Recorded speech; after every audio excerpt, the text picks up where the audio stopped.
ஸ்ரீ லலிதா சேனலின் 19வது episode 19th episode. ஓம் ஸ்ரீ மகாகணபதியே நமக. என் தாய் தந்தை குரு மற்றும் தெய்வங்களுக்கு நமஸ்காரம். நாம் இப்போது பகவத்கீதையின் 3வது அத்தியாயத்தில் இருக்கோம். கர்ம யோகம் அதை பற்றி பார்த்துன்னு இருக்கோம். இன்றைக்கி பிரம்மா இந்த படைத்தல் பற்றி சொன்னதெல்லாம் நம்ம பார்க்கலாம். அவர் என்ன சொல்கிறாருன்னா, பிரம்மா உலகத்தை படைக்கிறச்ச பிரஜைகளையும் வேள்விகளையும் படைத்தார் அப்படிங்கிறார். பிரஜைகள்கிட்ட நீங்கள் உங்களுடைய வேள்விகளை நல்லா செய்ய செய்ய வேள்விகள் வளரும். அந்த மாதிரி வேள்விகளை நீங்கள் வளர செய்தீங்கன்னா அந்த வேள்விகள் உங்களை நல்லா சூப்பராக வளர பண்ணும் அப்படின்னு சொல்கிறார். சொல்லி இந்த வேள்விகள் மூலமாக தேவதைகளும் வளருவார்கள் அப்படின்னு சொல்கிறார். தேவதைகளும் வளருவார்கள். அந்த மாதிரி வளரும்போது உங்களுக்கு எல்லா விதமான நன்மைகளும் தானாகவே நடக்கும். ஸோ தேவதைகள் நீங்கள் அந்த மாதிரி உங்களுடைய வேள்விகளை கரெக்டாக பண்ணினீங்க அப்படின்னு சொன்னால் தேவதைகள் தானாகவே நீங்கள் கேட்காமையே நீங்கள் விரும்புகிற பொருள் எல்லாத்தையும் உங்களுக்கு கொடுத்துடுவாங்க. இந்த லோகத்தில் ரொம்ப சூப்பராக நீங்கள் வாழறதுக்கான, நிம்மதியாக வாழறதுக்கான எல்லா விதமான விஷயங்களையும் தேவதைகள் உங்களுக்கு கொடுப்பாங்க அப்படின்ட்டு அவர் சொல்கிறார் பிரம்மா. இதில் இந்த வேள்விகள் அப்படின்னு சொல்லும்போது வேள்வி படி இருக்கணும்னா இந்த வர்ண ஆசிரமம் அதுக்கு தகுந்த மாதிரி சாஸ்திரத்தில் நிறைய தானம், தவம், யாகம், தானம், தவம், சேவை இந்த 4 பற்றியும் எழுதியிருக்கு. ஒவ்வொரு வர்ணம், இப்போ நம்ம வர்ணம்னு சொல்கிறோம் இல்லையா, இந்த சூத்ர வர்ணம், வைசிய வர்ணம், க்ஷத்ரிய வர்ணம், பிராமண வர்ணம்னு சொல்கிறோம்.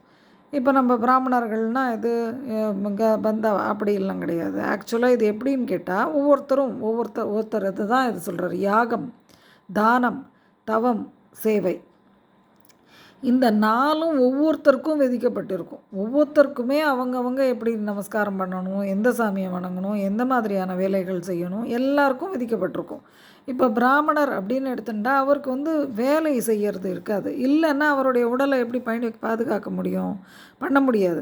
அப்போ ஆட்டோமேட்டிக்காக அவர் என்ன பண்ணணும்னா காலையில் சூரிய நமஸ்காரம் காலையில் 4:30 மணிக்கெலாம் இல்லை, அந்த 4:30 பிரம்ம முகூர்த்தம் அந்த டைமுக்குள்ளே ஒவ்வொரு ஏஜுக்கு ஒவ்வொரு க்ரைட்டீரியா வச்சுருப்பாங்க. அதுக்கு தகுந்த மாதிரி they have to get up and அந்த சூரிய நமஸ்காரம் அந்த எக்ஸசைஸை ஃபுல்லாக கம்ப்ளீட் பண்ணணும். சந்தியாவந்தனம் பண்ணணும், காயத்ரி ஜபம் பண்ணணும்.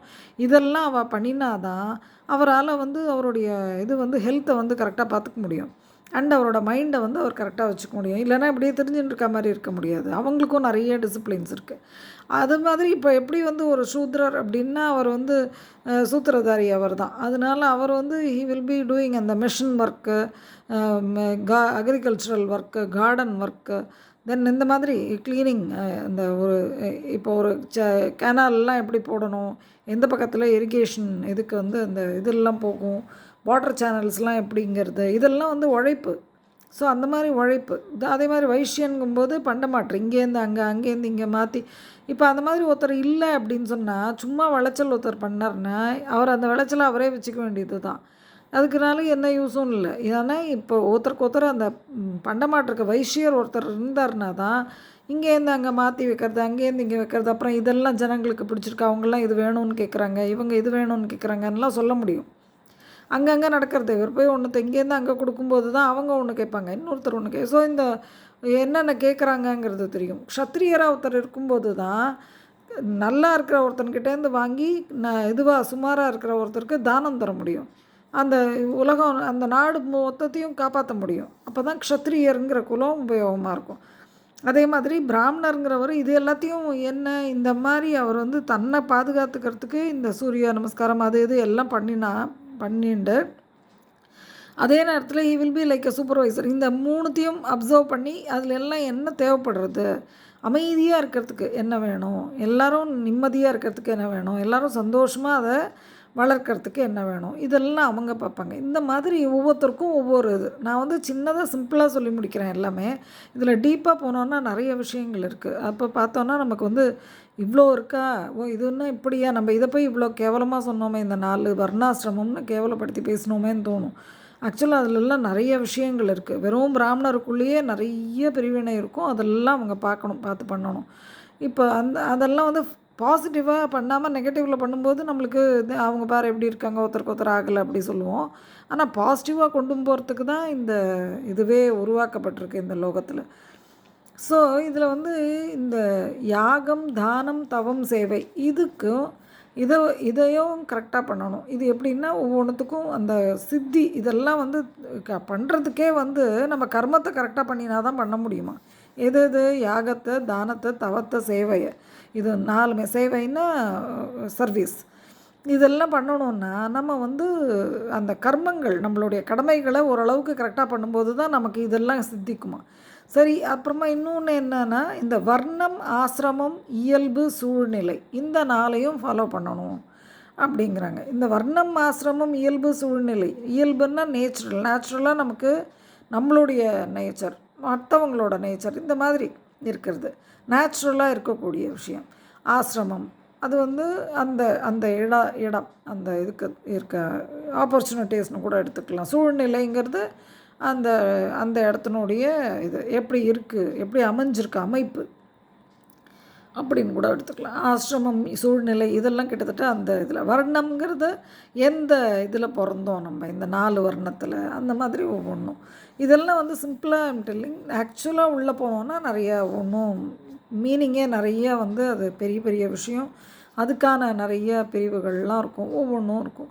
இதெல்லாம் வந்து இது ஒவ்வொன்றுத்துலேயும் இந்த 4 வர்ணம், ஆசிரமங்கள், இயல்புகள், சூழ்நிலைகள் இது எல்லாத்துலேயுமே பலவிதமான விஷயங்கள் இருக்குது. அதுக்கு தகுந்த மாதிரி வெவ்வேறான யாகங்கள், தானம், தவம், பிராணாயாமம், ஈவன் மூச்சு விடுறது முறைகள் இருக்குது இல்லையா, அந்த ப்ரீதிங் எக்ஸசைசஸ்னு நம்ம எல்லோரும் ஒரே மாதிரி இப்போ பண்ணுறோம்.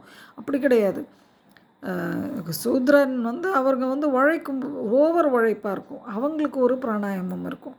ஆனால் பிராமணனுக்கு வேறு விதமான பிராணாயாமம் இருக்கும். ஒவ்வொருத்தருக்கும் அந்த மாதிரி. அந்த வைஷ்யன் வந்து பலரையும் பார்க்கும்போது அவனுக்கு புத்தி கொஞ்சம் தடுமாற சான்ஸ் இருக்குது, அவனுக்கு ஒரு மாதிரி பிராணாயாமம் இருக்கும். க்ஷத்ரியன்னா ராஜா, அவருக்கு வந்து நிறைய வந்து செல்வ குவியெல்லாம் வரும்போது அவரை வந்து தன்னோட புலனை அடக்கி, இல்லை இந்த நாட்டுக்காக நம்ம பாடுபடணும், நம்ம இதெல்லாம் எடுத்து பதுக்கி வச்சுட்டு என்ன பண்ண போகிறோம் அப்படிங்கிற தாட் அவருக்கு வரணும்.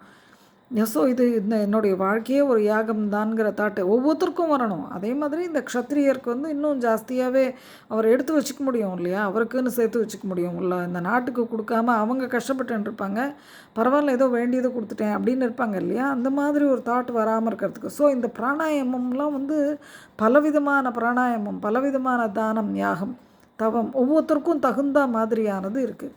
புலனடக்கம் எப்படி இருக்கணும், அத்தியனம், அதே மாதிரி கற்பித்தல், டீச்சிங் எப்படி இருக்கணும், ஒவ்வொருத்தருக்கும் என்னென்ன கற்றுக்கணும் அவங்க, இது எல்லாத்தையும் எல்லாரும் கற்றுக்கக்கூடாது. ஒவ்வொருத்தர் சொல்லுவாங்க, அவன் எனக்கு தெரியக்கூடாதுன்னு நைஸாக எனக்கு சொல்லித்தராமையே இருந்தான் தெரியுமா, நான் நைஸாக கற்றுன்ட்டேன் அப்படிம்பா. ஆக்சுவலாக அந்த மாதிரி இல்லை, அவருக்கு என்ன தேவையோ அதை தான் அவர் கற்றுக்கணுமே தவிர இன்னொருத்தருக்கு தெரிஞ்சதெல்லாம் இவருக்கு தெரியணும்னு அவசியம் இல்லை. கட்டுறது கைமண் அளவு, கல்லாதது உலகளவு அப்படின்ட்டு எல்லாத்தையும் நம்ம தெரிஞ்சுக்க வேண்டிய தேவை கிடையாது, கற்றுக்கவும் முடியாது ஃபர்ஸ்ட் ஆஃப் ஆல். அதனால் ஒவ்வொருத்தருக்கும் என்ன தேவையோ அவங்கவுங்க வாழ்க்கைக்கு தேவையானதை நம்ம கற்றுட்டோன்னா போகிறோம். ஸோ அந்த கற்பித்தல் வந்து அப்போ என்னென்ன தேவையாக இருக்குது அப்படிங்கிறத நம்ம பார்க்கணும். அப்புறம் மக்களை காப்பது, நம்மளுடைய குழந்தைகளை காக்கிறது கூட மக்களை காப்பது தான். இந்த லோகத்தில் நம்மை சார்ந்தவர்கள் அவங்களெல்லாம் காப்பாற்றுறதும் மக்களை காப்பாற்றுறது தான். அப்புறம் போரிடுறது, யார் யாருக்கு எங்கெங்கே எந்த மாதிரி போரிடணுமோ அந்தந்த போரிடுதல். உழுது பயிரிடுவதுங்கிறது எல்லாருமே பண்ண வேண்டிய ஒரு விஷயம். ப்ளஸ் இந்த அக்ரிகல்ச்சரலில் தனியாக பண்ணுறது அது தனி. நம்ம வீட்டில் சின்ன சின்ன செடிகள் வளர்க்கணும் போகணும் அப்படிங்கிறது அதுவும் உழுது பயிரிடுவது தான். அதனால் சில இதெல்லாம் அது வியாபாரம், சேவை, இந்த மாதிரி ஒவ்வொரு கடமையும் ஒவ்வொருத்தருக்கும் இருக்குது. அந்த ஒவ்வொருத்தருக்கும் இருக்கக்கூடிய கடமைகள் ஒவ்வொரு அந்த வர்ணம், ஆசிரமம், அந்த இயல்பு, சூழ்நிலை இதுக்கு தகுந்த மாதிரி அதே நேரத்தில் தன்னுடைய கடமைகளை ஸ்கிப் பண்ணாமல் பண்ணக்கூடியது தான் வந்து ஸ்வதர்மம் அப்படின்னு சொல்லப்பட்டிருக்கு. இப்போ அந்த ஸ்வதர்மம் அப்படிங்கிறது என்னென்னா அதுதான் வேள்வி. ஸோ நம்ம லைஃபே ஒரு வேள்வி தான், யாகம் தான்.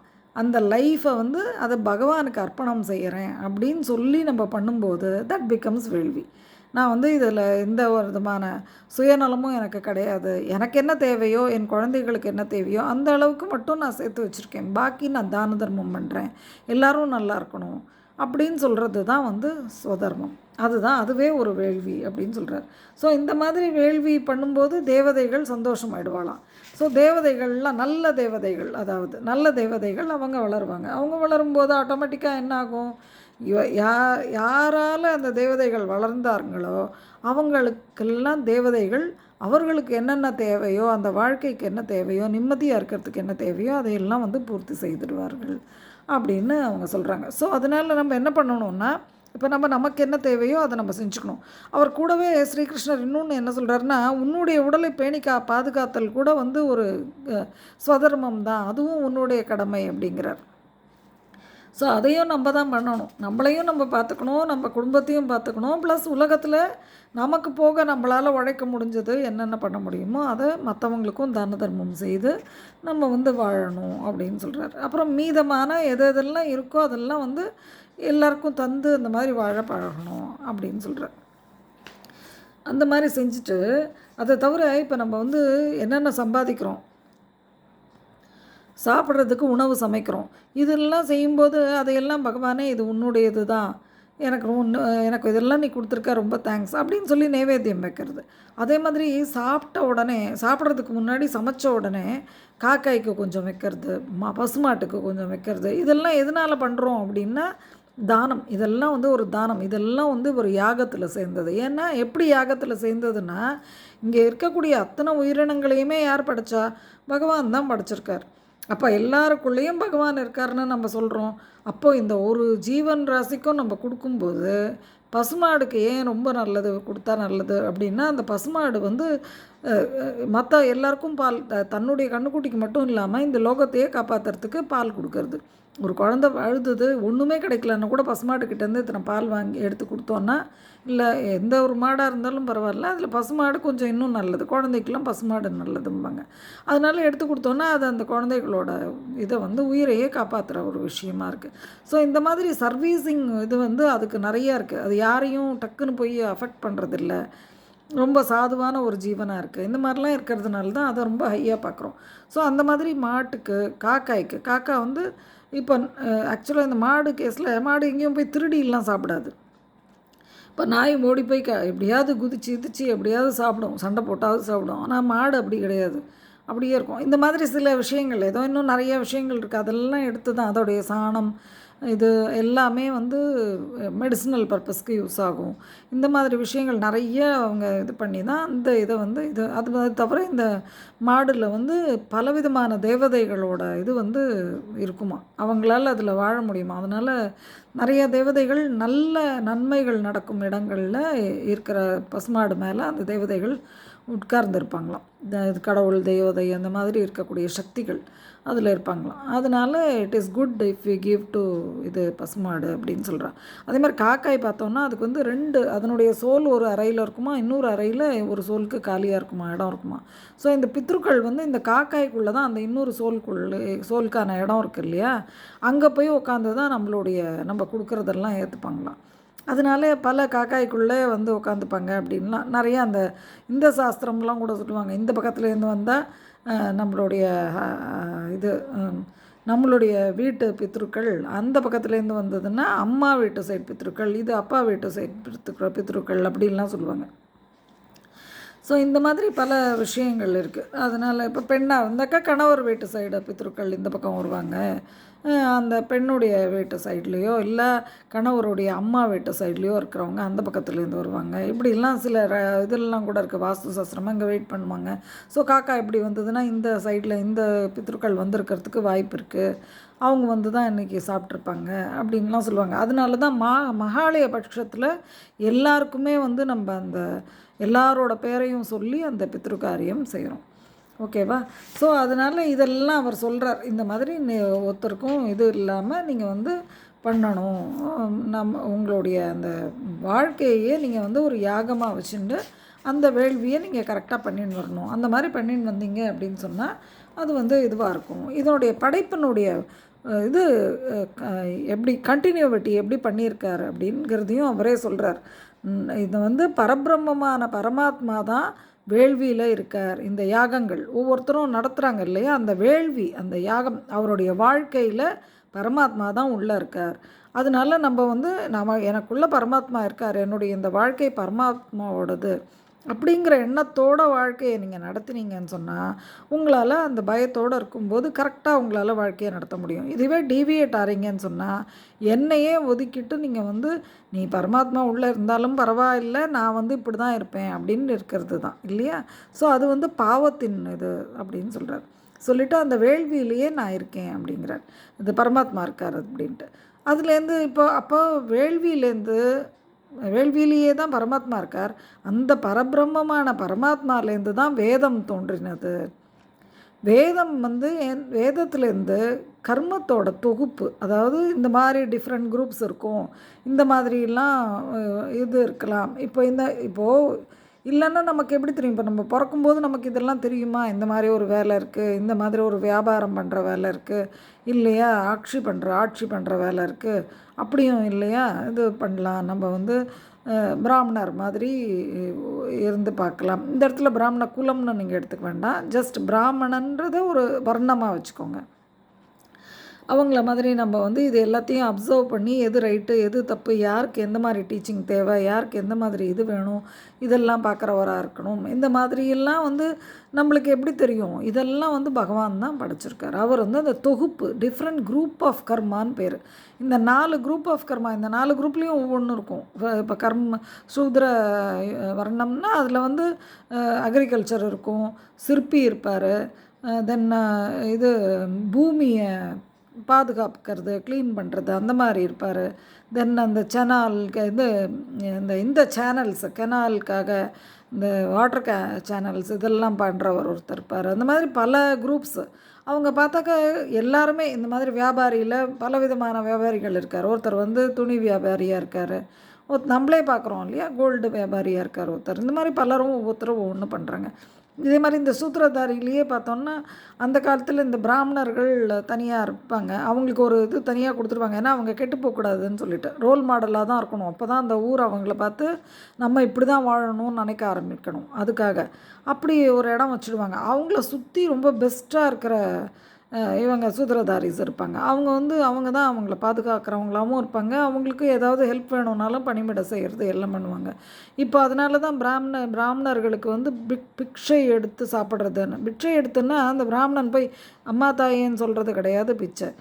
அவங்க வந்து they should realise always remember. அவங்களுக்கும் சரி, க்ஷத்ரியர்களுக்கு கூட சரி, வைஷ்யருக்கும் ஓரளவுக்கு அந்த மாதிரி தான் ஆனால் அவங்கள எல்லாரையும் விட பிராமணர் வந்து டோட்டலாகவே they are depend on all these 3.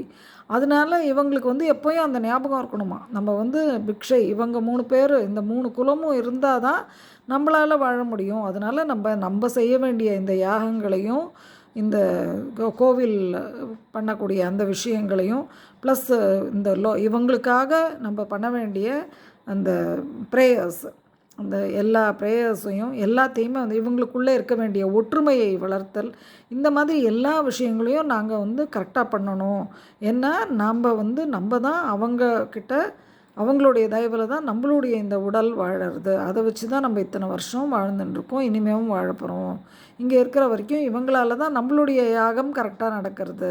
நம்மளுடைய யாகம்னா இவங்களுடைய வாழ்க்கை. ஸோ இந்த மாதிரி அவங்களுக்கு தோணணும். அதுதான் இந்த அவங்களுடைய பிக்ஷையில் தான் நம்ம வாழறோம்னு இவங்க தோணுறது தான் அந்த பிக்ஷை எடுத்து ஒண்ணுதல். இந்த மாதிரி பல விஷயங்கள். ஸோ இதையெல்லாம் அவர் சொல்கிறார். சொல்லிவிட்டு அவரிடமிருந்து வேதம் தோன்றினது, பரமாத்மா கிட்டேருந்து வேதத்துலேருந்து கர்மத்தோட தொகுப்புலேருந்து விதி, வேள்விங்கிறது நம்முடைய வாழ்க்கைன்னு சொன்னேன் இல்லையா, அந்த வேள்வி வந்து விதி. வேள்விங்கிறது எதனால் அந்த இடத்துல அந்த வாழ்க்கையை நமக்கு அமையிறது, அதை தான் நம்ம விதின்னு சொல்கிறோம். விதிங்கிறது அதை தான் சொல்கிறோம். ஸோ அந்த விதி வந்து நமக்கு தோணினா அந்த விதி இது எதுலேருந்து தோணித்து, இந்த கர்மத்தோட தொகுப்புலேருந்து. ஸோ இவனுக்கு இந்த கர்மா கொடுக்கலாம், இந்த கடமைகளை கொடுக்கலாம், ஏன்னா இவன் இப்படி தான் இந்த வாழ்க்கையை நடத்தினான்னு பகவான் முடிவு எடுக்கிறார். அதுக்கு பேஸ் பண்ணி தான் நம்மளுடைய விதி வருமா. அதை தான் நம்ம ஜீன்னு சொன்னோம் இல்லையா அன்றைக்கி முன்னாடி ஒரு இதில் நான் சொல்லும்போது, ஜீன் வந்து எந்த ஜீன்லேருந்து வந்தோமோ அதுக்கு தகுந்த மாதிரி இருக்கும் அப்படின்ட்டு. ஸோ அந்த நம்ம எப்படி வாழ்ந்தோமோ அதுக்கு தகுந்த மாதிரியான அப்பால் தான் நம்மளால் போய் உட்காந்துக்க முடியும். அதுக்கு பேஸ் பண்ணி தான் நம்மளுக்கு அம்மா எல்லாமே முடிவாகிறது. அப்படி தான் நம்ம வந்து வாழ்க்கையை நடத்துகிறோம். ஸோ அதுதான் அந்த வேள்வி. நம்மளுடைய வேள்வி எது அப்படிங்கிற விதி அது முடியும். அந்த விதியிலேருந்து வேள்விக்கு அப்புறமா இந்த எல்லாருக்கும் ஒவ்வொரு விதி ஒவ்வொரு இடத்துல ஒவ்வொரு விதமாக இருக்குது. அதுக்கு தகுந்த மாதிரி தான் மழை வருமா. நீங்கள் மழை பார்த்தீங்கன்னா, இந்த லோகத்தில் எல்லா இடத்துலையும் ஒரே மாதிரி மழை பெய்யறதில்ல. ஒவ்வொரு இடத்துல ஒவ்வொரு மாதிரி மழை பெய்யறது, ஒவ்வொரு விதமான கல்டிவேஷன் தான் பண்ண முடியும். ஒரு இடத்துல கோதுமை வளர்க்குறோன்னா, ஒரு இடத்துல அரிசி வளர்க்குறோம், ஒரு இடத்துல தேங்காய் வளர்க்க முடியறது. ஃபாரின் கண்ட்ரீஸில் வேறு வேறு ஒவ்வொரு இது செல்ரி ஒரு இடத்துல வருது, ஒரு இடத்துல பார்ஸ்லிங்கிறோம், நம்ம கொத்தமல்லிங்கிறோம்.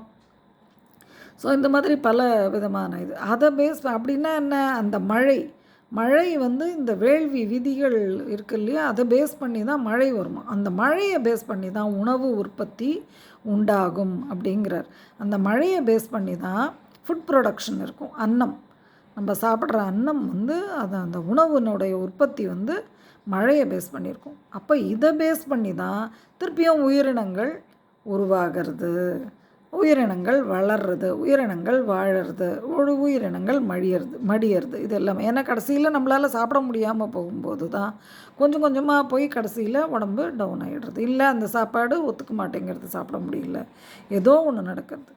ஸோ அந்த மாதிரி இந்த ஜீவராசிகள் வந்து வாழறதும் வளர்றதும் கடைசியில் மடியறது எல்லாமே எதனை பேஸ் பண்ணி தான் இருக்குது, இந்த ஃபுட் ப்ரொடக்ஷனை பேஸ் பண்ணி தான் இருக்குது.